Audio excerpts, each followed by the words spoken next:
नमस्कार। आज के इस लाइव में जुड़ने वाले सभी मित्रों का मैं पंडित राजन शर्मा हार्दिक अभिनंदन करता हूं, स्वागत करता हूं। दोस्तों,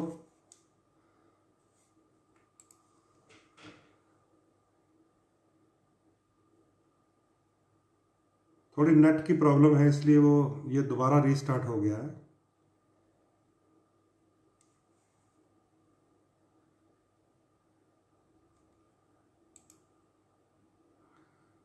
राहुल शेखर जी, स्वागत है आपका गुड़गांव से।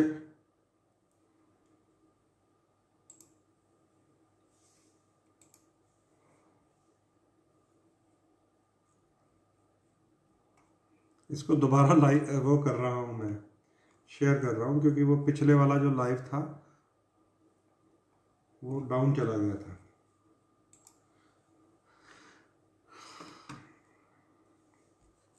चलिए, आपको पता ही है, दोबारा भूमिका नहीं बांधूंगा। आज हमें बात करनी है देव गुरु बृहस्पति ग्रह की। बृहस्पति ग्रह जो है वो देव श्रेणी के सबसे उत्तम ग्रह है। तो हमारे बड़े भैया उत्तम हैं, दरगेश कुमार शर्मा जी भी जुड़े हैं हमारे साथ। आपका स्वागत है दरगेश जी। तो देव गुरु बृहस्पति के विषय में आज हमें चर्चा करनी है। ऑडियो वीडियो आपको परफेक्ट दिखाई दे रहा है, सौरभ शर्मा जी ने मुझे बता दिया है। सविता जी, आपका स्वागत है। सूरज जी ने कुछ लिखा है, राधे राधे। राधे राधे सूरज जी। हाँ, नेट प्रॉब्लम थी राघव जी, तो थोड़ा सा उसको मैंने रिफ्रेश कर लिया है। भरत मरवाहा, हार्दिक शुभकामनाएं। अजय शर्मा जी, राम राम। तो देवगुरु बृहस्पति को हमने आज समझना है। सबसे पहले ये जान लीजिए कि देवगुरु बृहस्पति जो हैं उनकी दो राशियां हैं, एक है धनु राशि और एक है मीन राशि, जिसके वो स्वामी होते हैं। देवगुरु बृहस्पति कर्क राशि में जाकर उच्च की स्थिति में होते हैं, लेकिन मकर राशि में बृहस्पति की स्थिति उत्तम नहीं मानी गई, उसे नीच का गुरु कहते हैं। तो जो आजकल के गोचर में है हम लोग, आजकल के गोचर में 30 मार्च 2020 को देवगुरु बृहस्पति मकर राशि में आए हुए हैं। 30 मार्च 2020 को देवगुरु बृहस्पति मकर राशि में नीच का गोचर कर रहे हैं। बीच में वो मई से वक्री होकर वापस धनु राशि में चले गए थे। अब धनु राशि से भी वो मार्गी हो गए हैं, इसी 14 सितंबर को हुए हैं। इसी 14 सितंबर को मार्गी हो गए हैं। तो अब देवगुरु बृहस्पति जो है मार्गी अवस्था में है धनु राशि में, लेकिन धीरे धीरे वहीं जा रहे हैं जहां से वक्री हुए थे, मकर राशि की तरफ। ध्यान से इसको समझ लीजिए। कई लोग समझते हैं ना कि देवगुरु बृहस्पति धनु राशि में गोचर कर रहे हैं। नो, देवगुरु बृहस्पति एक्चुअली अपना 13 महीने का टेन्योर पूरा कर रहे हैं मकर राशि वाला। वो 20 मार्च 2020 को देवगुरु बृहस्पति मकर राशि में ही है, नीच का गुरु माना जाता है। लेकिन लकीली वो वक्री हुए तो पिछली राशि धनु में चले गए, वहां भी मई से वक्री थे, 14 सितंबर को मार्गी हुए हैं। अब फिर वो धीरे धीरे चलेंगे और अगले घर में जहां पर मकर राशि है वहां प्रवेश करेंगे। ये आप नोट कर सकते हैं कि कब करेंगे। वो है 20 नवंबर 2020। 20 नवंबर 2020 को गुरु ग्रह जो है वो अपने अगले घर में चले जाएंगे मकर राशि में, जिसको नीच बृहस्पति कहा गया है। ध्यान रखें, ठीक है। आज जब हम बात कर रहे हैं, इस समय बृहस्पति केतु के साथ है धनु राशि में। 23 सितंबर को ये जोड़ी, ये युति टूटेगी। 23 सितंबर को केतु ग्रह निकल जाएंगे धनु राशि से और वृश्चिक में चले जाएंगे। तो वो कुछ जो समय होगा, आप ध्यान से समझ लीजिए, यानी कि 24 सितंबर से लेकर 20 नवंबर तक जो कुछ समय होगा, वो धनु लग्न वालों के लिए बहुत ही प्यारा समय होगा, बहुत ही कीमती भी होगा। कब होगा? 24 सितंबर से लेकर 20 नवंबर तक है, ये थोड़े से दिन। लेकिन अगर देने पे आ गए देवगुरु बृहस्पति तो वो कुछ क्षणों में भी आशीर्वाद से माला माल कर देते हैं, लबालब कर देते हैं। तो ये बड़े ध्यान से हमें समझना है कि बृहस्पति जो हैं किस प्रकार अपना रूप बदलेंगे। इस समय थोड़ी कमजोर अवस्था में हैं, हालांकि वक्री से मार्गी हो गए हैं, लेकिन जैसे ही केतु से अलग हो जाएंगे 24 सितंबर को अपनी ही राशि में उनका पूरा वर्चस्व रहेगा फिर, और 24 सितंबर से लेकर 20 नवंबर तक वो धनु राशि में प्रोग्रेसिव ट्रांजिट में रहेंगे, सीधा गोचर करेंगे। उसे कहा जाता है प्रोग्रेसिव ट्रांजिट। वक्री हो तो उसे कहा जाता है रेट्रोग्रेड। तो अब रेट्रोग्रेड तो नहीं है, प्रोग्रेसिव ट्रांजिट में है, केतु से जरा अलग होने दो। 20 नवंबर तक धनु जिनका लगन है, ध्यान से अब नोट कर लीजिए, धनु जिनका लगन है उनके लिए जुपिटर कोई ना कोई शानदार तोहफा भी लेकर आने वाले हैं। 20 नवंबर के बाद धनु से अगले घर में चले जाएंगे, मकर राशि में, जहां पर बृहस्पति को कहा जाता है नीच के बृहस्पति माने जाते हैं। तो कितनी देर रहेंगे धनु लगन में, यह भी नोट कर लीजिए। 20 नवंबर तक कितनी देर रहेंगे नीच की राशि मकर में, यह भी नोट कर लीजिए। मकर जो राशि है नंबर 10, उसमें बृहस्पति 6 अप्रैल 2021 तक रहेंगे। उसके बाद देवगुरु बृहस्पति कुंभ राशि में प्रवेश कर जाएंगे, 11 नंबर राशि में कुंभ में प्रवेश कर जाएंगे। तो उसके बाद बृहस्पति जब कुंभ में होंगे तो कुंभ राशि में वो 13 अप्रैल 2022 तक रहेंगे। 13 अप्रैल 2022 को वो फिर अपने ही घर मीन राशि में चले जाएंगे। तो 2 घर होते हैं देवगुरु जी के, एक आश्रम माना गया है और एक रेजिडेंस हाउस माना गया है। तो इस समय गुरु महाराज आश्रम में है, क्योंकि उसका निशाना है धनुष, धनु राशि में है। तो धनु लगन वालों की बात कर रहा हूं मैं। अभी नीरू शर्मा जी ने क्वेश्चन पूछा था कि धनु लगन या धनु राशि। मैं यहाँ पर कभी भी राशियों से ट्रांजिट नहीं बताता।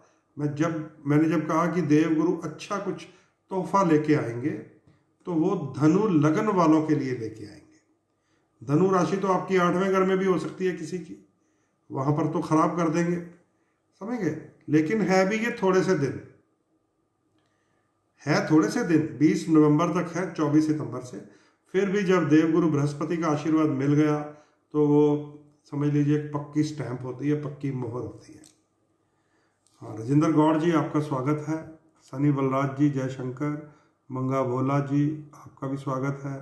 प्रभजोत सिंह, पूनम बेस्ट और भी जितने लोग हैं आप सबका स्वागत है। राजन बेदी, मनमोहन चार्या, साहिल जैदकर, राजेंद्र बरवाह जी, संयम शर्मा, हनी उपल, बहुत बढ़िया। आप सब जितने लोग जुड़े हुए हैं आप सबका स्वागत है। तो इसे आप लोग नोट करके रखें कि देवगुरु बृहस्पति जो है 2 राशियों में स्वामित्व रखते हैं, धनु और मीन में। कर्क राशि में उच्च होते हैं, मकर राशि में नीच होते हैं। इस समय मकर राशि का ही गोचर है, लेकिन क्योंकि वक्री होकर धनु में चले गए थे, अब धीरे धीरे से वो प्रोग्रेसिव ट्रांजिट में आ गए हैं, सीधी चाल में हैं, और अब वो धीरे धीरे मकर की तरफ जा रहे हैं। मकर राशि में 20 नवंबर को वो प्रवेश कर जाएंगे और मकर राशि के अंदर 6 अप्रैल 2021 तक रहेंगे। फिर 6 अप्रैल 2021 को बृहस्पति जब नीचता को त्यागेंगे, 5 अप्रैल 21 जब आ जाएगी तो नव संवत की शुरुआत हो जाएगी। ये जो प्रमादी नामक संवत है, ये जो आजकल हम 2077 में बैठे हुए हैं, तो ये संवत हाहाकार मचाने वाला है। पंचांग में पहले से ही लिखा हुआ है, इसलिए इसका भी हमें वेट करना पड़ेगा। जिस दिन बृहस्पति ग्रह अपना नीच राशि का गोचर छोड़कर कुंभ में जाएंगे, उस दिन से नया संवत हमें मिलने वाला है, और नए संवत का नाम आनंद है, आनंद। तो आनंद का आनंद हम लेंगे, ठीक है, वो अब आने वाला समय बताएगा। तो अभी हमें प्रमादी जो है, जिसको लॉकडाउन कहा गया है, आलस्य कहा गया है, एक कमरे में बंद हो जाना कहा गया। प्रमादी का मतलब ही है प्रमाद चढ़ जाना, नींद चढ़ जाना, रुक जाना सब कुछ। अभी हमें इसी को झेलना पड़ेगा 6 अप्रैल 2021 तक। इसलिए ये जो वायरस फैला हुआ है इसका पूरा ध्यान रखें। सोशल डिस्टेंसिंग और मास्क के विषय में मैं एक एपिसोड पहले कर चुका हूँ कि हम सबको कौन से कलर का मास्क लगाना चाहिए, क्योंकि मास्क लग रहा है हमारी कुंडली के सेकंड हाउस पे। आपको पता है ना, मुख का जो घर होता है, ये वाला जो घर होता है, ये पार्ट, ये सेकंड हाउस है। इसको धन स्थान कहा गया, वाणी स्थान कहा गया, कुटुंब स्थान कहा गया। थोड़ी सी हट के बात कर रहा हूँ मैं, क्योंकि मुझे मैसेजेस बहुत आ जाते हैं तो मुझे उनका जवाब अपने लाइव में देना होता है।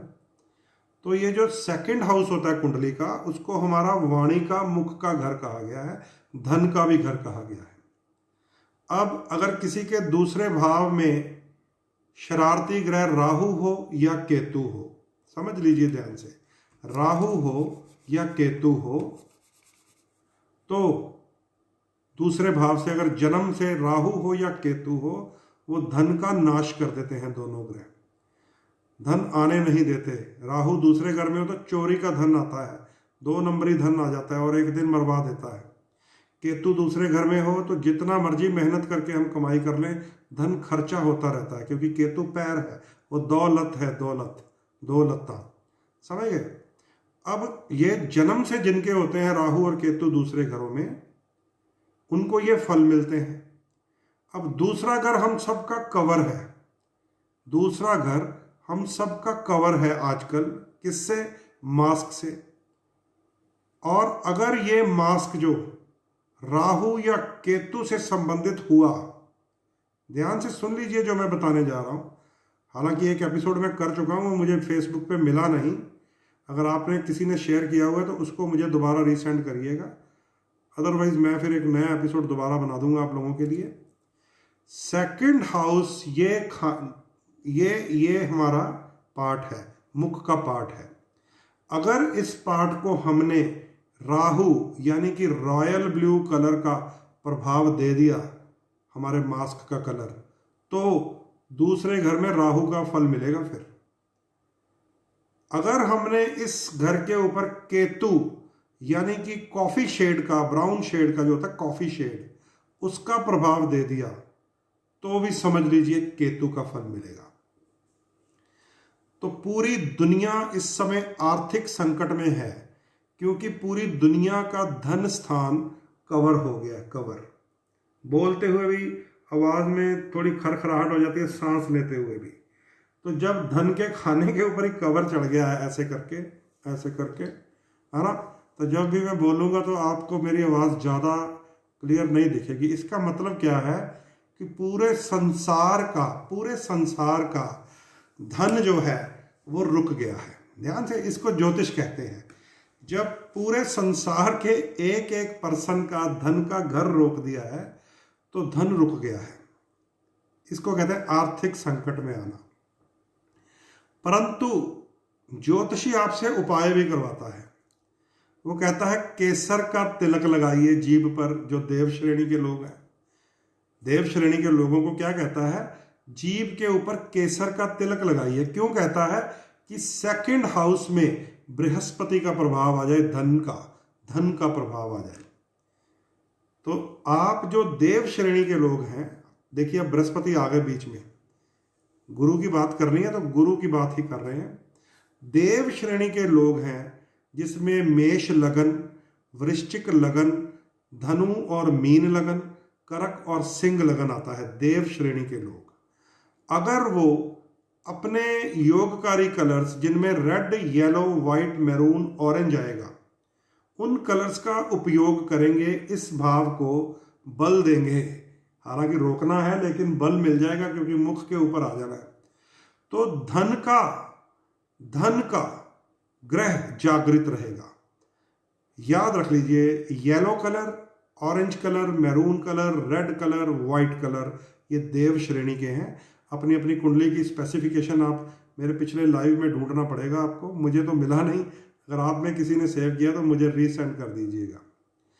ऐसे ही दैत्य श्रेणी के लोग, आइए अब आपको ये भी समझा देते हैं। दैत्य श्रेणी के लोग जो हैं वो बुध, शुक्र और शनि के कलर्स का उपयोग करें अपने मुख को ढांपने के लिए, जिसमें green colour, pink colour, cream colour, black भी आएगा और नेवी ब्लू भी आ सकता है, और ये भी आ सकता है जो मैंने आज पहना हुआ है स्काई ब्लू। ये भी शुक्र के, आपने कईयों को फिरोजा पहने हुए देखा होगा, तो फिरोजी रंग का ये थोड़ा लाइट है। कल मैंने ईरानी फिरोजा दिखाया था, ये लीजिए, ये है ईरानी ओरिजिनल ईरान का फिरोजा। हम लोग यहाँ पे फिरोजे पहनते हैं ना 50-100 रुपए वाले, दिस इज ओरिजिनल ईरान फिरोजा, very costly, very precious stone. इसको हाथ में पकड़ लो तो कुछ और एनर्जी हो जाती है। ये दिस इज ईरानी फिरोजा। कल मैंने इसको लॉकेट में धारण किया हुआ था, तो मुझे देखो पैनी नज़र भी आप दर्शकों की, तो किसी ने मुझे स्पेशल मेरी वो स्क्रीनशॉट खींच के मुझे भेज दिया, कहता है पंडित जी आपके पास ओरिजिनल फिरोजा कहाँ से आ गया। दिस इज़ ओरिजिनल फिरोजा। इसमें आपको कोई डार्क सा फिरोजी रंग नहीं दिखाई दे रहा जैसा आप फिरोजा कहते हैं। वो फिरोजा नहीं होता, वो प्लास्टिक मेल्ट किया होता है, उसको उपरतन कहते हैं। दिस इज़ ईरानियन फिरोजा। तो ये ईरानियन फिरोजा जैसा कलर आप ध्यान से देख सकते हैं। जितने दैत्य श्रेणी के लोग हैं वो इस कलर का मास्क भी लगा सकते हैं। ग्रीन कलर का लगाइए, ग्रीन फैमिली में सारे कलर यूज कीजिए, चाहे आप कन्या लगन है चाहे मिथुन लगन है। ग्रीन, ब्लैक, पिंक, ये जो खाना है ये धन का घर है। जैसे केसर लगाने के लिए देव श्रेणी के लोगों को कहा गया है, दैत्य श्रेणी के लोगों को भी एक बात कही गई है। आपको किसी को पता है क्या कही गई है? पुराने बुजुर्ग, हमारी दादी माँ यही कहती थी, जब भी पेपर देने जाना था, इंटरव्यू देने जाना होता था, है ना, कोई किसी तरह की,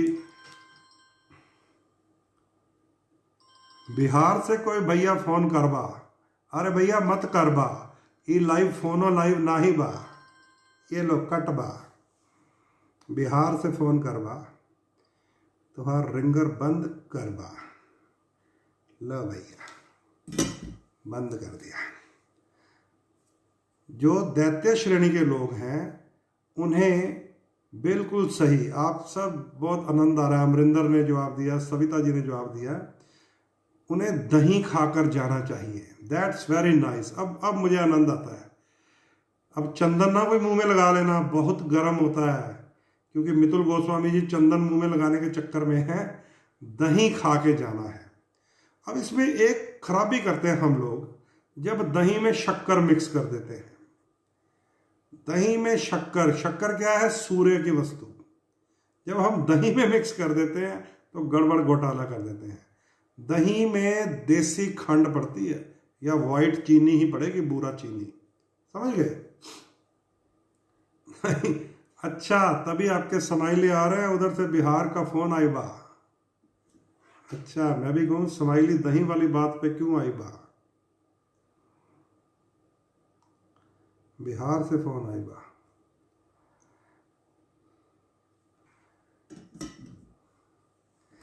तो देसी खांड होती है, देसी चीनी, या वाइट वाली शुगर डाल सकते हैं, शुगर पाउडर भी मिलता है आजकल, तो वो, उसको दही शक्कर कहा जाता है। अब शक्कर, पंजाब में शक्कर को कुछ और कहते हैं, उसको कहते हैं गुड़ वाली शक्कर। यूपी में शक्कर को चीनी को ही बोला गया है, महाराष्ट्र में शक्कर चीनी को ही बोला गया है। पंजाब में हमारी जो शक्कर है वो ब्राउन कलर की है, वो गुड़ की है। अगर वो मिक्स कर दी दही में तो गड़बड़ पैदा कर दी भैया, समझ गए? तो ये चीज़ें हमें समझनी पड़ेंगी। दैत्य श्रेणी के लोग दही का सेवन करके कभी भी किसी भी शुभ कार्य में जाएं तो उन्हें सफलता मिलती है। कौन है दैत्य श्रेणी के लोग? वृष लगन और तुला लगन, जिनका लग्नेश ही शुक्र महाराज है। मिथुन लगन और कन्या लगन, मिथुन लगन और कन्या लगन, उनके लिए दही का सेवन किसी भी पेपर, किसी एग्जाम, किसी इंटरव्यू से पहले किया जाता है। मकर लगन और कुंभ लगन, ये भी दैत्य श्रेणी के हैं। तो ये 6 लगन है, वृषभ, तुला, मिथुन, कन्या, मकर और कुंभ। इन लोगों को दैत्य श्रेणी माना गया है। इनके मास्क का colour green, black, cream, pink, या ये जो मैंने पहना हुआ है फिरोजी, ईरानियन फिरोजी, जिसको हम स्काई ब्लू कह देते हैं। रॉयल ब्लू कलर अगर पहन लेंगे तो राहु का प्रभाव मिलेगा, चाहे हम टी शर्ट पहन लें, चाहे कैप पहन लें, चाहे मास्क पहन लें। कॉफी शेड पहन लेंगे ब्राउन तो केतु का प्रभाव मिलेगा, याद रख लीजिए। तो सेकंड हाउस जो है वो हम सबका कवर्ड है, धन स्थान कवर्ड होने के कारण धन की आमदन रुकी पड़ी है। बहुत पुराने जमाने के जो शाहूकार लोग थे वो दांत एक सोने का लगवा लेते थे यहाँ पे, फिर उसको ऐसे जानबूझ के लोगों को दिखाने के लिए ऐसे बात करते हैं, फिर वो सोने का दांत, उसका भी मतलब यही होता था कि गोल्डन टीथ का मतलब है कि आपके मुख में बृहस्पति का वास करवा दिया उन्होंने। चांदी का भी लगवाते थे, चांदी जब खोट में आ जाती तो वो शुक्र बन जाती है, समझ गए। चांदी का भी कैप चढ़ता है, गोल्डन का भी चढ़ता है, आजकल भी चढ़ जाता है। तो ये उपाय हैं पुराने ज़माने के, बड़े बड़े शाहूकार, बड़े बड़े राजा, बड़े बड़े जिमीदार, बड़े बड़े नवाब, ये सारे कार्य करते रहे हैं। कईयों के मुख में सोने का दांत नजर आता है तो कईयों के मुख में चांदी का दांत नजर आता है। तो ये सेकंड हाउस की बात मैंने आपको साथ में बता दी है, आपको एक एक्स्ट्रा चीज मैंने बता दी है, ठीक है। जबकि बात हम कर रहे हैं आज गुरु ग्रह की, जुपिटर की। तो गुरु ग्रह की बात हम दो तरह की कर सकते हैं गोचर में। एक तो 14 सितंबर से लेकर 20 नवंबर, थोड़े दिन के लिए। एक 20 नवंबर के बाद बृहस्पति मकर राशि में नीच हो जाएंगे, उसकी बात कर सकते हैं, क्योंकि फिर वो 6 अप्रैल तक रहेंगे। तो मैं समझता हूँ हमें जो नीच का गोचर है उसको समझ लेना चाहिए, क्योंकि ये जो थोड़े से दिन है 23 सितंबर से लेके 20 नवंबर तक, जब तक बृहस्पति धनु राशि में अकेले रहेंगे तब तक वो अपना शुभ प्रभाव देंगे, ठीक है। नीरू शर्मा जी ने लिखा है कि सुन लो बिहार वाले भैया को, हम भी सुन लेंगे। अरे बिहार में इलेक्शन है, इलेक्शन की बात हम नहीं करेंगे। हाँ जी, शिवाली चैटली आप कुछ लिख रही हैं, by keeping mask on becoming off Covid how shall the economic situation improved globally. देखिए, दिस इज द इम्प्रूवमेंट जो मैं आपको सिखा रहा हूँ, बता रहा हूँ। Otherwise you have to wait till 6 April 2021, ठीक है। बाल कृष्ण शुक्ला जी आपका भी स्वागत है। तो देवगुरु बृहस्पति को समझते हैं। बीच में मास्क जी आ गए, मास्क का कलर फिर भी अगर आपने समझ लिया है तो मैं समझता हूँ आपको फायदा होगा। ज़्यादा से ज़्यादा पिंक, लाइट पिंक कलर का मास्क लगा सकते हैं या क्रीम कलर का मास्क लगा सकते हैं सारे दैत्य श्रेणी वाले, और ज़्यादा से ज़्यादा लाइट येलो, जो लेमन येलो होता है, वो सारे देव श्रेणी वाले लगा सकते हैं। तो सेकंड हाउस में बृहस्पति का आना और सेकंड हाउस में शुक्र का आना देव श्रेणी और दैत्य श्रेणी वालों को लाभकारी रहेगा, समझ गए। तो अगर आपने एक यूनिवर्सल कलर समझना है तो देव श्रेणी वालों को लेमन पिंक, लाइट सा पिंक जिसका कलर पुखराज जैसा होता है, और दैत्य श्रेणी वालों को लाइट सा येलो, और दैत्य श्रेणी वालों को लाइट सा पिंक। इसको आपको आप समझ लीजिएगा, ठीक है। ध्यान से इसको आप जान लीजिए। अरे भैया, आप ज्योतिष की ज़्यादा, बिहार में ज़्यादा इंटरेस्ट ले रहे हैं सारे, और इलेक्शन में ज़्यादा इंटरेस्ट ले रहे हैं, क्या बात है, क्या बात है। ज्योतिष में इंटरेस्ट नहीं है तो यहाँ पे चर्चा शुरू कर देता हूँ मैं भी अर्नब की तरह, बोलो बोलो बोलो बोलो बोलो, जिसको बिहार की बात सुनिए बोलो, मैं बताऊंगा बिहार में कौन कौन है करप्ट, कौन है दुष्ट नेता, कौन है नकली नेता, मैं बताता हूँ, बोलो बोलो। आपको अर्नब को सुनना है या ज्योतिष की चर्चा सुननी है? आपका सारा इंटरेस्ट उधर चला गया, नीचे आपके सारे कमेंट इलेक्शन और बिहार की तरफ चले गए।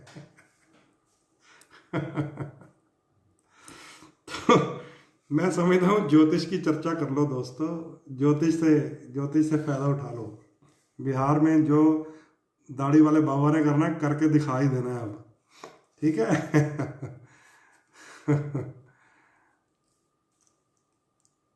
तो जुपिटर की बात करते हैं, बृहस्पति की। बिहारी बाबू की कल कर लेंगे, बाद में सुन लेंगे उनको। ठीक है सनी बलराज, आपका थम्स अप आ गया है। 25 मिनट हो गए हैं, 84 लोग देख रहे हैं। कंसंट्रेट कीजिए, कंसंट्रेट कीजिए। ओम नमः शिवाय, ओम नमः शिवाय, ओम नमः शिवाय। कंसंट्रेट। सो बृहस्पति महाराज की बात करते हैं। इसे आप समझ लीजिए, बड़ा कीमती गोचर है। दोबारा बता देता हूं आपको। 24 तारीख को गुरु और केतु अलग हो जाएंगे। धनु राशि में अकेले बृहस्पति का गोचर है। मैं लगन वालों को बता रहा हूं, आपके लिए बहुत बेस्ट टाइम होगा 20 नवंबर तक। कुछ ना कुछ प्राप्ति हो सकती है अगर जोर लगा दें, कुंडली में से निकाल लें कहाँ पे है गुरु। ठीक है, तो आइए आप सबको मैं इस समय बता ही दूं कि बृहस्पति महाराज क्या देने की स्थिति में है और क्या लेने की स्थिति में है। ठीक है, धन्यवाद जी, धन्यवाद। नवीन शर्मा जी, ज्ञान चर्चा में ध्यान दें, आपने सबसे अच्छा लिखा है। गगनप्रीत जी ने लिखा है looking smart and pretty, and Aditya Oberoi ने लिखा है you have lost your weight. और वापस टॉपिक में आते हैं। हाँ बिल्कुल टॉपिक में आते हैं भैया, टॉपिक में। ठीक है, भरत ने बहुत लंबी सी बात लिखी है, वो निकल गया ऊपर। और कृष्ण शर्मा जी ओम नमः शिवाय। शॉर्ट वर्ड लिखेंगे ना तो पता चलता है, वो मैं पढ़ने लगा था भरत जी, तो वो चला गया ऊपर। Thank you ji, thank you सबका। तो पहले तो आप ये समझ लीजिए। नमस्कार जी कृष्ण पंडित जी, नमस्कार। आपका ओम नमः शिवाय मिल गया था। बृहस्पति को समझ लीजिए दोस्तों, गुरु ग्रह को समझ लीजिए। गुरु ग्रह अपने मित्र के घरों में और शत्रु के घरों में अलग अलग प्रभाव देते हैं। मित्र के घरों में और शत्रु के घरों में। यही बात आज मैंने आपसे करनी है। एक्चुअली बृहस्पति ग्रह जो है, अगर शत्रु राशि में हो तो उनका फल कमजोर आएगा। बृहस्पति ग्रह अगर 6, 8वें, 12वें घर में हो तो उनका फल और भी कमजोर आएगा अगर शत्रु राशि में हुए तो। समझ गए? त्रिक स्थान में गुरु ग्रह का होना भी गुरु के फल को डाउन कर देता है अगर शत्रु के घर में हो। इसलिए इस बात को ये समझ लीजिए कि बहुत सारे लोगों को ये गलत फहमी है कि राहु की 18 साल की दशा के बाद जैसे ही गुरु की दशा आ जाएगी उसको गोल्डन दशा कहा गया है, जबकि ऐसा कुछ लोगों के लिए बिल्कुल नहीं होता। किन के लिए ऐसा नहीं होता? जिनकी कुंडली में गुरु राहु या गुरु केतु, गुरु चंडाल दोष होता है। समझ लीजिए, गुरु राहु और गुरु केतु गुरु चंडाल दोष होता है, उनको गुरु की दशा में अधिक फल नहीं मिल पाता। ये याद रख लीजिए। दूसरा, जिनकी कुंडलियों में गुरु शुक्र के साथ हो, उन्हें ना गुरु का अच्छा फल मिल पाता ना शुक्र का, क्योंकि गुरु भक्ति है, ध्यान है, योग है। शुक्र ऐश है, ऐश्वर्य है, रोमांस है, भोग है। जब योग और भोग मिल जाते हैं तो बड़ा खतरनाक ये जोड़ बनता है। इसको ध्यान से समझ लीजिए। जिनकी कुंडलियों में गुरु राहु या केतु के साथ हो, उन्हें भी बृहस्पति का शुभ फल नहीं मिल पाएगा। जिनकी कुंडलियों में बृहस्पति शुक्र के साथ हो, कि एक तरफ ध्यान, धर्म, योग है, एक तरफ ऐश, ऐश्वर्या, रोमांस और भोग है, वो अगर मिल गए तो दिन में भैया, रात में सैया वाला काम हो जाता है। उनसे ऐसे लोगों को भी जरा ध्यान से टैकल किया कीजिए। अगर किसी की कुंडली में गुरु शुक्र इकट्ठे हों, गड़बड़ तरह के लोग होते हैं। गुरु और बुध इकट्ठे हों किसी कुंडली में, गुरु और बुध इकट्ठे हों किसी कुंडली में, वो भी बृहस्पति के लिए शुभ नहीं होता। इसको हमें समझना चाहिए, क्योंकि गुरु क्या है?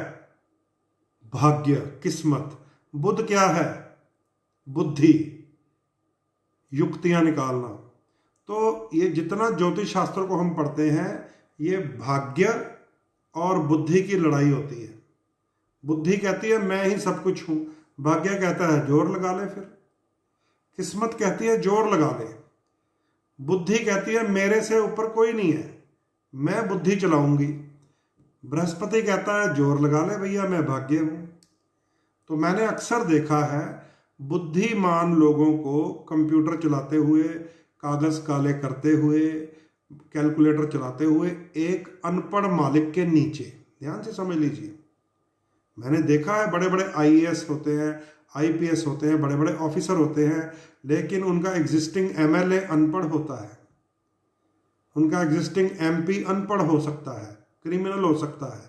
तो वहां पर गुरु ग्रह भाग्य की शक्ति बढ़ जाती है और बुद्धि जो है वो दफ्तर में नौकरी कर रही होती है, चाहे उसके नाम के आगे कोई भी बड़ा ओहदा लग जाए, ये आईएएस आईपीएस लग सकता है। तो ये सारा खेल बुद्धि और भाग्य की लड़ाई का है। बुद्धि गुरु को, बुद्ध को कहा गया है, भाग्य गुरु को। ये दोनों एक ही हाउस में हों तो भी उन लोगों को गुरु की महादशा अधिक शुभ फल नहीं दे पाती, इसको याद रख लीजिए। तो ये कुछ युतियां हैं, आपको समझनी पड़ेंगी। अगर आपकी कुंडली में ऐसा हुआ और ऊपर से गुरु की दशा आ गई है, आप समझे कि गोल्डन पीरियड है, वो संघर्ष देने शुरू कर देगी, वो परेशानियां, वो टेंशन, खासकर गुरु की दशा में बड़े बड़े नुकसान होते हैं, पैसे का नुकसान हो जाता है, धन का, गोल्ड का नुकसान हो जाता है, बड़े भाई का नुकसान हो जाता है, पुत्र का नुकसान हो जाता है, पति का नुकसान हो जाता है, और बहुत खराब हो कुंडली में तो मृत्यु योग भी है। बृहस्पति की दशा में बड़े लोगों को मैंने मृत्यु योग में भी देखा है, मरते हुए भी देखा हुआ है। तो ये कुछ युतियां हैं, नोट कर लीजिए। गुरु राहु या केतु के साथ चंडाल दोष में होता है, गुरु शुक्र इकट्ठे हो, योग और भोग इकट्ठे हो तो कंफ्यूजन होता है, गुरु बुध इकट्ठे हो, गुरु बुध इकट्ठे हो तो भाग्य और बुद्धि की लड़ाई होती है। इस चीज को हमें समझना पड़ेगा। गुरु ग्रह किन किन राशियों में कैसा कैसा फल देते हैं, इसे भी आप समझ लीजिए। जो तो उनके मित्रों की राशियां हैं उनमें तो उनका सम प्रभाव आ ही जाता है कि मंगल के घरों में हो मेष या वृश्चिक में, सूर्य के घर में सिंह में, चंद्रमा के कर्क में, धनु मीन अपनी ही राशियों में हो तो वो अपना सम या शुभ प्रभाव दे ही देते हैं, ठीक है। लेकिन किनके लिए? देव लगन वालों के लिए। यही गुरु अगर बुध की दो राशियां होती हैं जिस 3 नंबर और 6 नंबर में हो, मिथुन में या कन्या में, तो बिल्कुल नेगेटिव फल देते हैं, क्योंकि बुध बृहस्पति की मिलती ही नहीं है कोई जोड़ी, बुध बृहस्पति की कोई जोड़ी नहीं बनती। इसलिए 3 नंबर का बृहस्पति और 6 नंबर का बृहस्पति कुंडली में हो, नेगेटिव फल देता है। उसके बाद मकर और कुंभ राशि, शनि देव की राशियों में बृहस्पति हो तो वो धीमा फल देते हैं, उसको कछुए की चाल कहा गया है, क्योंकि बृहस्पति यहां नीच हो जाते हैं। शनि का घर सबसे धीमा घर होता है, स्लो घर, क्योंकि शनिदेव 2.5 साल की चाल से चलते हैं। तो बृहस्पति शनि के घरों में हो आपकी कुंडली में, उसकी दशा आ जाए और आप समझे कि मेरा बड़ा तेजी से कोई पैसा आएगा, तेजी से मुझे नौकरियां मिलेंगी, पद प्राप्तियां होंगी, नहीं होंगी। मकर में और कुंभ में शनि धीमापन करते हैं। और तीसरा दैत्य ग्रह है शुक्र। शुक्र की 2 राशियां होती है, वृष राशि और तुला राशि। वृष राशि और तुला राशि, वृष राशि में शुक्र हो या तुला राशि में गुरु हो या तुला राशि में गुरु हो, शुक्र के घरों में हो गया। तो यहां पर वही कंफ्यूजन पैदा हो जाती है बृहस्पति की कि योग दे के भोग दे, क्योंकि खुद तो योगी है, तपस्या करने वाला है बृहस्पति, शुक्र भोगी है, ऐश्वर्य रोमांस भोग करने वाला है। तो वृष तुला में भी गुरु का फल संतोषजनक नहीं होता, मकर कुंभ में भी गुरु का फल संतोषजनक नहीं होता, और बुध की राशियों में नेगेटिव होता है। किसी का कन्या में या मिथुन में जुपिटर हो तो उसका फल नेगेटिव मिलता है। आज बृहस्पति की बातें कर रहे हैं। ये आपको समझ आ रही हैं बातें जो मैं बता रहा हूँ, क्योंकि कुछ थोड़ी थोड़ी टेक्निकल भी हैं और लेमैन को कई बार नहीं समझ आता। कई बार पंडित जी आप तो बताते तो रहते हैं, हमें पता नहीं होता, हम वैसे ही आपका लगा के बैठ जाते हैं, ऐसा भी मुझे मैसेज आता है। तो ये आप बताइए, आपको ये समझ आ रही है तो ये आपका सिग्नल है, थम्स अप। तो उसके हिसाब से फिर मैं आगे चलूँगा। नहीं तो आपको तो मुझे पता है सीधा सीधा यही सुनना होता है, मेरे लगन में कैसा, मेरे भाई के लगन में कैसा, मेरी बीवी के लगन में कैसा। समझेंगे? ये जानकारी का चैनल है जो आप सुन रहे हैं, नॉलेज का। अगर नॉलेज आपको समझ आ रही है तो हम इस टॉपिक को जो पर्दे के पीछे वाली बातें हैं, पर्दे के पीछे वाली बातें हैं, उन्हें आगे लेके आएंगे। अदरवाइज आपको पर्दे के आगे वाली बातें बताएं कि लगन में आ रहा बृहस्पति ये होगा, पंचम में ये होगा, नवम में ये होगा, बात खत्म। फिर तो टॉपिक सारा मैं 20 मिनट का भी बना सकता हूँ। मुझे 1 घंटे का टॉपिक इसीलिए मैं चलाता हूँ कि हमें पर्दे के पीछे वाली बातें समझनी है।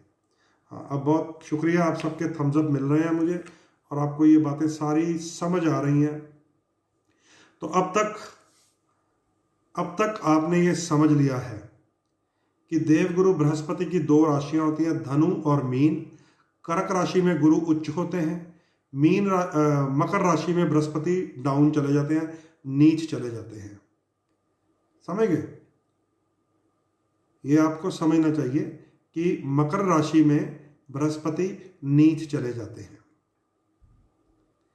तो यहां पर आपने उन राशियों का फल समझ लिया कि कन्या और मिथुन, बुध शत्रु की राशियां, वहां गुरु का फल नहीं मिलने वाला।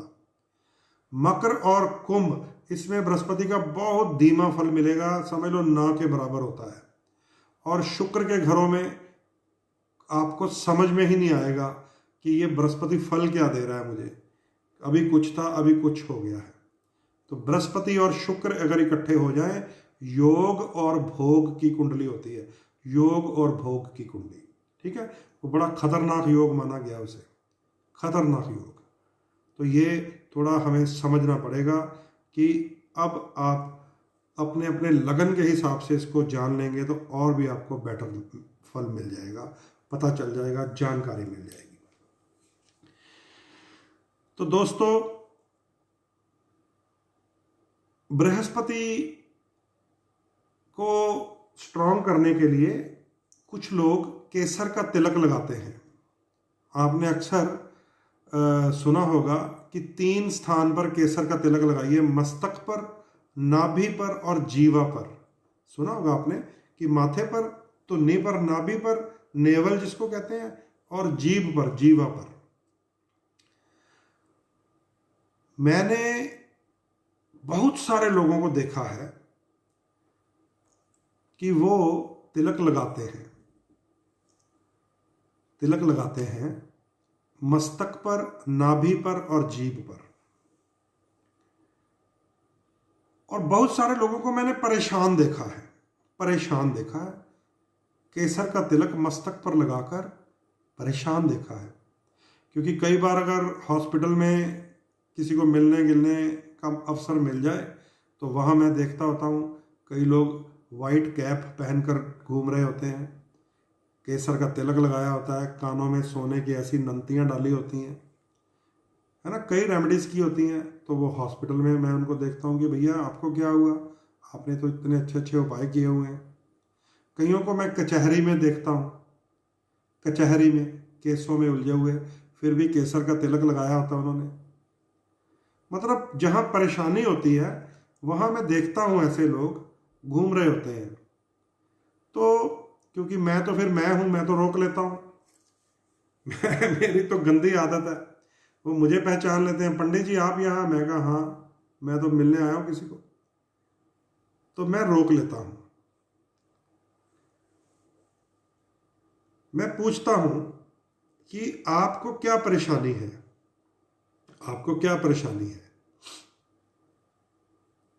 तो वो अपनी परेशानी बताते हैं। मैंने 1-2 बार ऐसे किया है, मैं इसलिए आपको अपना अनुभव बता रहा हूँ।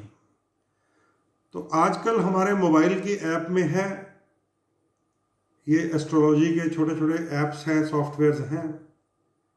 तो 1-2 बार मैंने ट्राई किया, वहीं खड़े होकर, जहाँ पर कचहरी में, थाने में, हॉस्पिटल में, जहाँ भी मुझे केसर का तिलक लगाए साहब कोई मिल गए और परेशान मिले, मैंने वहीं खड़े होकर उनसे प्रार्थना की कि अगर आप मुझे अपना डेट ऑफ बर्थ बताएं तो मैं कुछ देखना चाहता हूँ।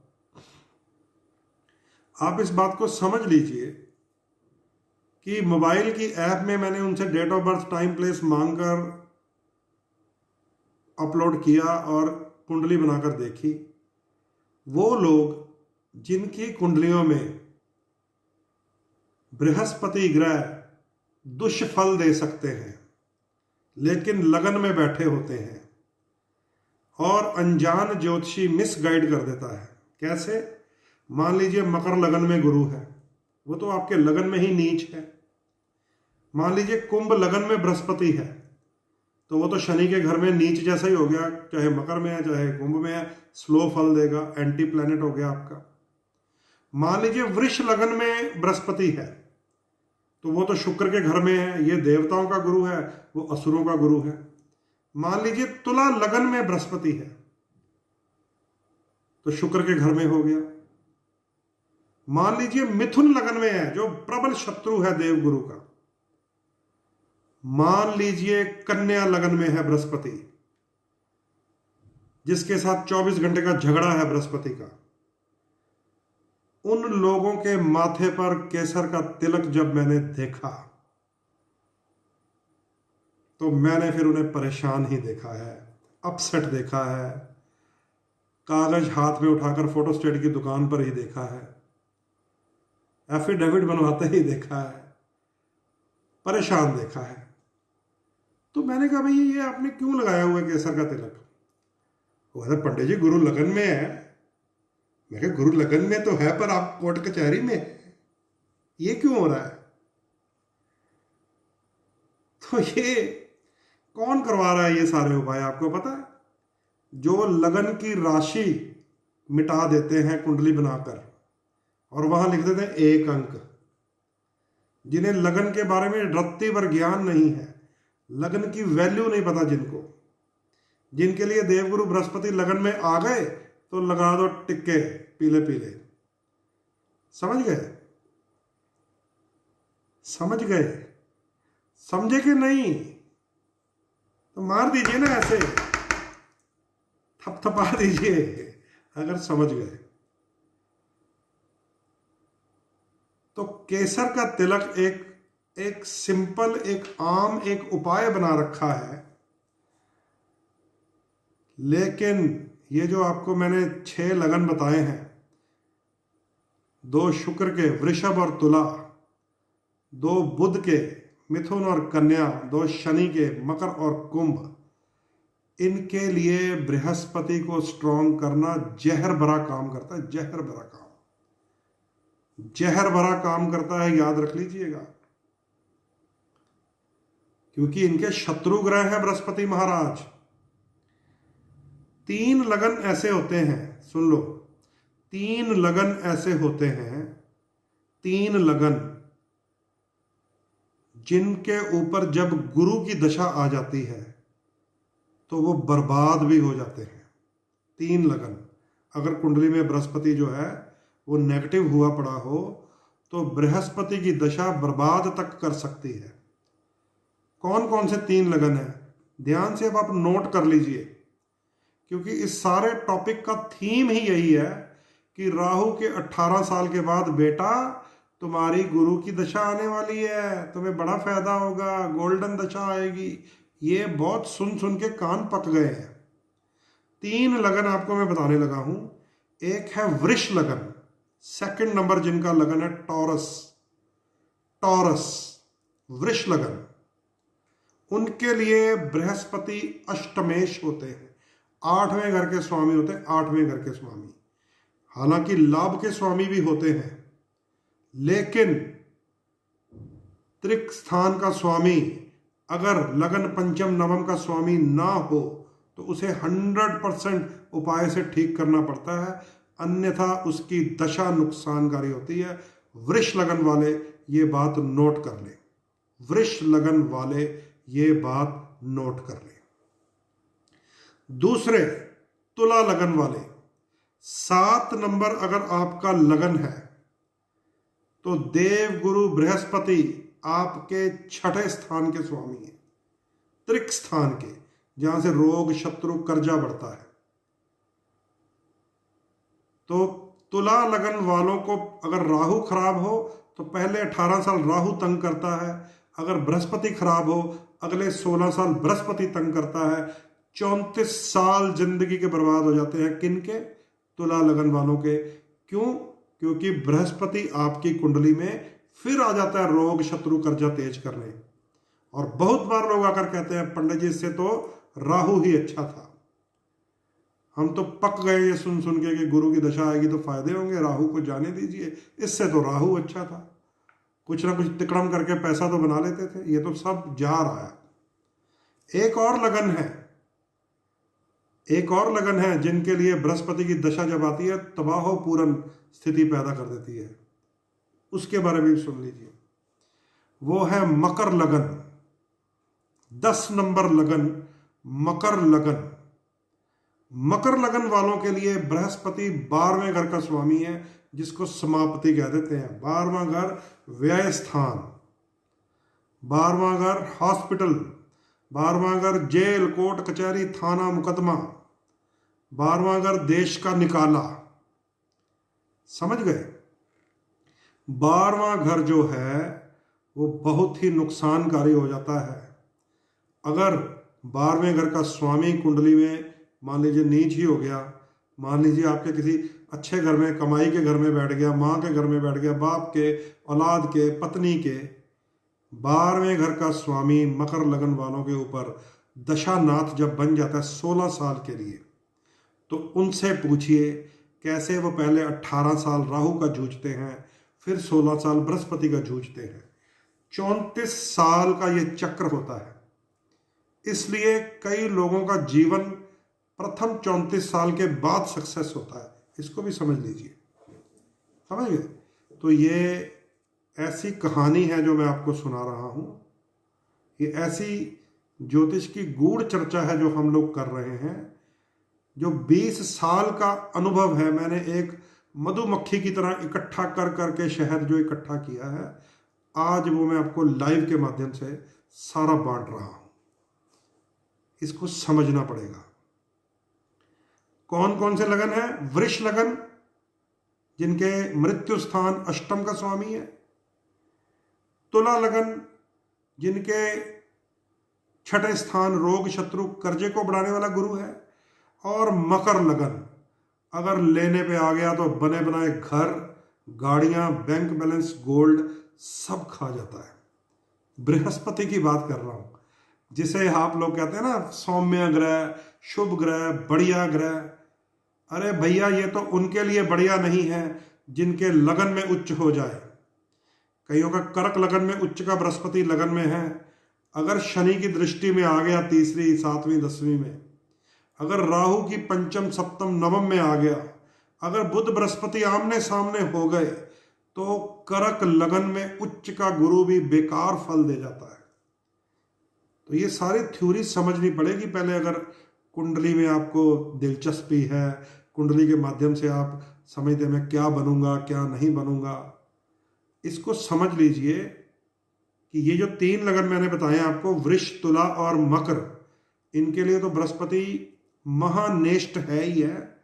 मान लीजिए मेरी अपनी कुंडली हो वृश्चिक लगन की, मेरे लगन में बृहस्पति हो, या मेरे भाग्य में गुरु ग्रह बैठा हो, या आपकी बृहस्पति कर्क लगन की कुंडली हो, आपके लगन में उच्च का गुरु बैठा हो। कैंसर जो होता है कर्क लगन, उच्च का बृहस्पति, वो भी फलहीन हो जाता है अगर शत्रुओं की दृष्टि या शत्रुओं की युति में हो। वहां भी अगर गुरु राहु का चंडाल दोष हुआ तो उच्च का बृहस्पति किसी काम का नहीं। वहां भी गुरु केतु का चंडाल दोष हुआ तो उच्च का बृहस्पति किसी काम का नहीं। कर्क लगन में भी अगर बृहस्पति के साथ बुध हुआ तो बेकार है आपका बृहस्पति। कर्क लगन में भी अगर बृहस्पति शुक्र के साथ हुआ तो वो भी आपके लिए कंफ्यूजन देगा। कर्क लगन में भी बृहस्पति के ऊपर राहु की या केतु की दृष्टि आ गई तो वो भी फलहीन होता है। कर्क लगन के ऊपर शनि की दृष्टि में आ गया बृहस्पति तो उच्च का बृहस्पति कर्क लगन वालों को भी फल नहीं देता। कर्क लगन क्या, किसी भी लगन वालों को, चाहे मैं हूं, चाहे मेष से लेकर मीन तक हो, बृहस्पति अशुभ ग्रह की युति से अशुभ ग्रह की दृष्टि से 100% बेकार फल देता है। आपके जो नीचे एक्सपीरियंस लिख रहे हैं आप साथ साथ मैं पढ़ रहा हूँ, क्योंकि मेरा फ्लो ख़राब हो जाता है इसलिए मैं रिपीट नहीं कर रहा, अन्यथा आप बता रहे हैं। जैसे अभी विशाल नैयर ने लिखा कि तुला लगन 16 साल गुरु की दशा, ज़्यादा लॉस हो गया है, उनका एक्सपीरियंस है, वो खुद बता रहे हैं। तो यही काम तो मैं करता हूँ जब फोनो फ्रेंड लाइव करते हैं हम। फोनो फ्रेंड लाइव में मैं यही काम करता हूँ, आपके एक्सपीरियंस क्या है आपके ग्रहों से, यही तो मैं आपसे सुन रहा होता हूँ और आप सबको सुना रहा होता हूँ। जैसे कल भी थर्सडे को आपने सुना था कि कितनी कुंडलियाँ, खासकर कल 4-5 कुंडलियाँ केतु की दशा वाली आ गई थी, क्योंकि मेरे लगन में अब केतु आने वाला है, तो ये केतु का खेल अब हो गई। तो दोस्तों ये बृहस्पति की कहानी है और लाइव हमारा लगभग 1 घंटे की तरफ हो गया है और ये कहानी अभी चलाएंगे हम, ठीक है। आपको अकेले अकेले को बताऊंगा मेष लगन के लिए कैसा, वृष के लिए कैसा, मिथुन के लिए कैसा, कर्क के लिए कैसा, मीन के लिए कैसा। तो ये मैं समझता हूं कि जो आज की जानकारी मैंने आपको दी है, आज की जो बृहस्पति की जानकारी आपके साथ साझी की है मैंने, अगर उसको आप समझ जाएंगे तो how to tackle the Jupiter in the dasha of the 16 years, ये भी जान जाएंगे। क्योंकि ये जरूरी नहीं है कि बृहस्पति किसी का उच्च का हो कर्क लगन में, किसी का अपनी राशि में हो, धनु लगन का स्वामी धनु में बैठा है, वो तो आजकल भी बैठा है, आजकल भी धनु लगन का स्वामी धनु में बैठा है, लेकिन गुरु और केतु के पितृ दोष में बैठा है, तो किसी को कुछ भी नहीं दिया उसने अभी तक। This is live experience. आजकल भी बृहस्पति 30 मार्च 2020 को धनु में एंटर कर गया था, मकर को एंटर कर गया, उसके बाद 30 जून को धनु में एंटर कर गया था। 30 जून 2020 से लेकर आज तक भी बृहस्पति धनु लगन में ही है भैया। मुझे बता दो धनु लगन वाले कितने अरबपति करोड़पति हुए हैं, क्योंकि आपका तो लग्नेश लगन में गोचर कर रहा है, साथ में केतु गोचर कर रहा है। गुरु केतु की युति जिस दिन हो गई थी उसी दिन से ये वायरस के पंगे पड़े हुए हैं पूरी दुनिया में। अब जब ये टूटेगी तो कुछ ना कुछ राहत मिलने का आसार है। 24 सितंबर को 23 को ये टूट जाएगी। तो ये समझ लीजिए बृहस्पति शुक्र के साथ, बृहस्पति शनि के साथ, बृहस्पति बुध के साथ खराब फल देगा जहां भी वो बैठ गया।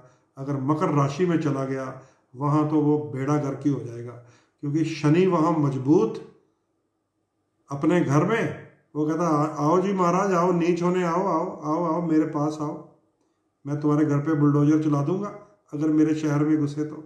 वो शनि है और जो घुसने वाला है मकर में वो गुरु है, उसके घर पे बुलडोजर चल जाएगा। मकर में गुरु और शनि की युति बृहस्पति के लिए बुलडोजर वाला काम हो जाएगा। तो अगर ये पर्दे के पीछे की बातें आप समझ गए तो मैं आपको ये भी सिखाऊंगा कि चाहे बृहस्पति मकर में नीच हो, चाहे गुरु शनि की युति में फंसा हो, चाहे गुरु राहु के चंडाल दोष में हो, चाहे गुरु और बुध को कोहड़ी का योग कहते हैं, कोड़ी का योग, जिसको कुष्ठ रोग होता है ना, वो कहते हैं कोड़ी हो गया बृहस्पति, ये भाषा इस्तेमाल की हुई है।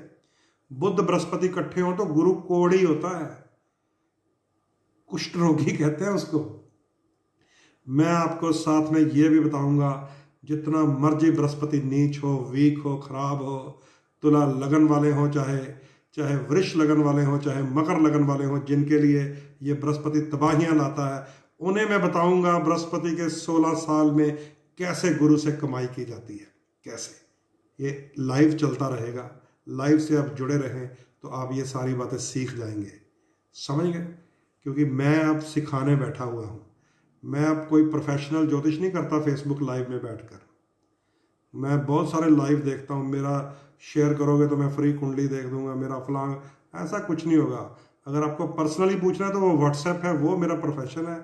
यहाँ पे आपके साथ एक अनुभव साझा किया जा रहा है, अनुभव साझा किया जा रहा है, अनुभव साझा किया जा रहा है, वो भी छोटा मोटा नहीं। 20 साल का ये शहद का छत्ता है जो मैं आपको बांट रहा हूँ। तो इसको समझ लीजिए। मेरे भी खुद में, मेरी कुंडली में ही सेकंड हाउस में जुपिटर है, मैं वृश्चिक लगन हूं, मेरे जन्म से वहां पे बृहस्पति है, आजकल भी वही है, आजकल भी वही है। तो ये तो ज्योतिष की ये क्या कहते हैं, प्रेडिक्शन है कि आपके अगर धन स्थान में गुरु है गोचर में, जिस दिन वहां आ गया आप तो बहुत बहुत पैसा बना जाएंगे। तो वी आर इन एवरेज। क्यों? क्योंकि गुरु केतु के साथ है, कोविड ले आया साथ में, इन्फेक्शंस ले आया साथ में, तो वी आर इन एवरेज। लेकिन दोस्तों याद रख लेना, 24 सितंबर से लेकर 20 नवंबर तक अगर बृहस्पति महाराज दयावान हो गए, कृपावान हो गए, सही तरीके से आपको समझ गए कि गुरु को कैसे आशीर्वाद लेने के लिए उनके पैर पकड़ने, अपने गुरु के चरण पकड़ने अपने गुरु के, तो ये जो कुछ दिन आ रहे हैं ना 24 सितंबर से लेकर 20 नवंबर तक, अकेले बृहस्पति धनु राशि में मिलने वाले हैं हमें, वो देंगे फिर फल। तो इन बातों को हम चर्चा का विषय बनाए रखेंगे। ईश्वर अगर चाहेगा, इस मुख से आवाज निकलती रहेगी, छाती से हवा निकलती रहेगी, तो कल फिर मिलूंगा अगर वो चाहेगा, तो आपको अगला भेद फिर बताऊंगा बृहस्पति का। ठीक है? इसलिए याद रखिए, आपके जो एक्सपीरियंसेस हैं कि आपको जुपिटर की दशा कैसी गई, ये भी लिखिए यहाँ पे, अपना लगन साथ में लिखिए।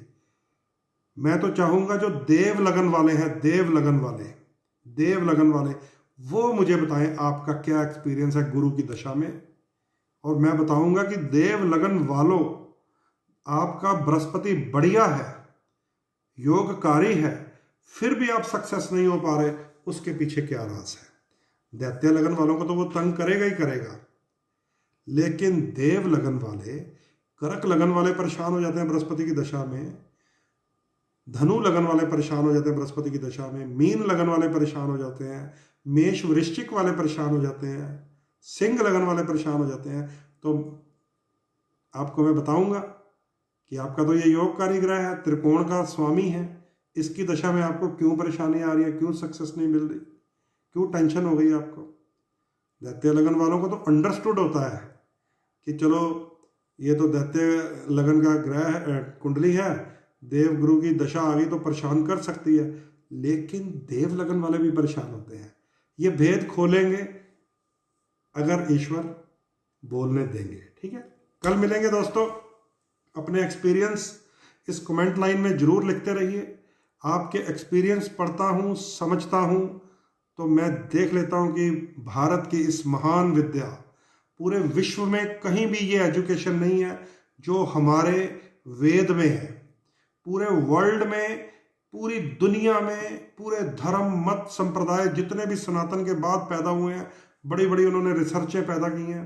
लिंडा गुडमैन ने तो मून साइन ही बना दिया, यहाँ से नकल मारकर लिंडा गुडमैन ने एक किताब लिख दी सन साइन के ऊपर, जबकि भारतीय ज्योतिष मून साइन पे चलता है। एक नई थ्योरी बना दी उन्होंने वेस्टर्न एस्ट्रोलॉजी सन साइन के ऊपर। बिल्कुल ठन ठन गोपाल है, उसके पास कुछ भी नहीं है। ये वेद का चक्षु ज्योतिष है, ये सनातन धर्म की एक जड़ है। इसे पढ़ पढ़कर बड़े बड़े राजा अपने राज ज्योतिषियों से अपने राज्यों का विस्तार कर लेते थे, क्योंकि राज ज्योतिषी बता देता था, महाराज अब 24 सितंबर से लेकर 20 नवंबर तक चढ़ाई कर दीजिए, आपकी कुंडली में बृहस्पति बोल रहा है, विस्तार हो जाएगा, वृद्धि कारक है गुरु। 24 सितंबर से लेकर 20 नवंबर तक ये वेद की विद्या है। पूरे संसार में कहीं ऐसा नहीं होगा कि एक बच्चा पैदा होकर अभी घर में आया भी ना हो, हॉस्पिटल में, और उसकी कुंडली तैयार हो जाए और वो बता दे कि ये घर आएगा या नहीं आएगा। कहीं मशीनों में, कहीं ऑक्सीजन में, कहीं ग्लूकोज में, तो उलझा नहीं रह जाएगा, घर आएगा या नहीं आएगा। वो कुंडली बनती है जब बच्चा पैदा होता है, तो गंडमूल नक्षत्र देखते हैं हम, गंडमूल नक्षत्र देखते हैं हम। तो ये ध्यान से, पूरी दुनिया में किसी के पास नहीं है, केवल आपके पास है। केवल you are Indian, you are Bharatiya, आपके पास है ये विद्या, और इसको संभाल के रखिए और इसको सीखिए, इसको जानिए, इसको समझिए, इसको अपनी अगली युवा पीढ़ी को भी बताइए, क्योंकि दुनिया का कोई साइंस तो आपने देख ली, 1 साल हो गया पूरा, वायरस की मेडिसिन अभी हमें नहीं मिल रही है। अभी तो रोज इतने मर गए, इतने हो गए, इतने मर गए। साइंस के युग में हम बैठे हैं, साइंस के युग में इधर नंबर मिलाते हैं, वो फौरन में कॉल मिल जाती है। 1 साल हो गया, विज्ञान ने हमें मरने के लिए छोड़ा हुआ है। पता है आपको, विज्ञान ने हमें मरने के लिए छोड़ा हुआ है, जबकि अपेक्षा ये थी कि उधर चाइना ने कोरोना वायरस छोड़ा, इधर 2 4 5 10 दिन में दवाई निकल आनी चाहिए थी, क्योंकि इतना रिसर्च कर चुके हैं, इतना उनके पास पैसा है, इतने अरबों खरबों डॉलर का खर्चा होता है। हमारे ज्योतिष के ऊपर तो कोई खर्चा ही नहीं है, हमें तो कोई फंड ही नहीं देती सरकार। लो मुझे फंड देना शुरू कर दे सरकार, R&D डिपार्टमेंट दे दे एस्ट्रोलॉजी के ऊपर, तो मैं बताऊंगा क्या कमाल कर सकते हैं हम लोग। मैं बिना चांद पे गए, चांद पे जितना पानी है धरती पे ला सकता हूं, बिना चांद पे गए, यहीं अपने घर में बैठकर। बिना चांद पे गए, चांद पे जितना जल है, क्योंकि चंद्रमा को जल कहा गया है, चंद्रमा में जितना जल है, जितना जितने अरबों खरबों लीटर, बिना चांद पे गए अपने घर में बैठकर चंद्रमा पे जितना पानी है जमीन पे लेके आ सकता हूं, बिना किसी वॉल के, बिना मोटर के, बिना सबमर्सिबल पंप के, बिना किसी पाइप के। इतनी सी बात है, ये ज्योतिष रिसर्च मांगता है। हमारे ऋषि मुनि यहीं बैठकर तपस्या करते थे, यहीं बैठकर धरती के ऊपर आंखें बंद करके अपने तपोबल से जानते थे कि चंद्रमा है, कोई सूर्य है, कोई मंगल है, कोई बृहस्पति है, कोई शुक्र है, कोई शनु है, कोई राहु केतु है। पृथ्वी पे बैठ के, यहीं बैठ के उन्होंने लिखा है कि मंगल लाल रंग का है, बृहस्पति पीले रंग का है, बुध हरे रंग का है, शनि काले रंग का है। यहीं बैठकर, वहां जाकर नहीं देखने नहीं गए कि चंद्रयान छोड़ा, पहुंच गया 1 सेकंड में, ओ गवाच गया चंद्रयान, गवाच गया। हमारे ऋषि मुनियों ने कोई चंद्रयान नहीं छोड़े, है ना। मिठाइयां बांटने लगे थे, गवाच गया चंद्रयान, आज तक नहीं मिला हमारा चंद्रयान, और अरबों खरबों रुपया लग गया था हमारा, समझ गए। यहां बैठकर चंद्रमा पे जल है, मैं ये आपको बता रहा हूं, और कैसे धरती पे आएगा हमें पता है, हमारे वेदों में लिखा है, हमारे शास्त्र में लिखा है। लेकिन उसके ऊपर थोड़ा सा सपोर्टिव तो हो जाए कोई। वायरस की दवाई हमें 1 साल से नहीं मिल रही, विज्ञान ने हमें मरने के लिए छोड़ा हुआ है। इसलिए ज्योतिष के ज्ञान को जरूर आपको समझना पड़ेगा। जिसने अपना लगन पंचम नवम मजबूत कर लिया, जिसने 6 8 12 से जूझना सीख लिया, जिसने राहु केतु के वायरस को दूर कर लिया, उसके लिए इस जीवन की सफलताएं हैं, खुशियां हैं, बरकत है। इन्हीं शब्दों के साथ अपनी वाणी को मैं विराम दे रहा हूं। कल बृहस्पति के इस रहस्य को और खोलेंगे कि क्यों ये बृहस्पति मकर लगन को बर्बाद कर देता है, वृषभ लगन के लिए मुश्किलें पैदा कर देता है, तुला लगन वालों को तो बीमारियां पैदा कर देता है, हॉस्पिटल में ले जाता है। कल इस बात को, इस भेद को और खींचेंगे। ठीक है, इजाजत दीजिए। नमस्कार, जय श्री राम, सत श्री अकाल।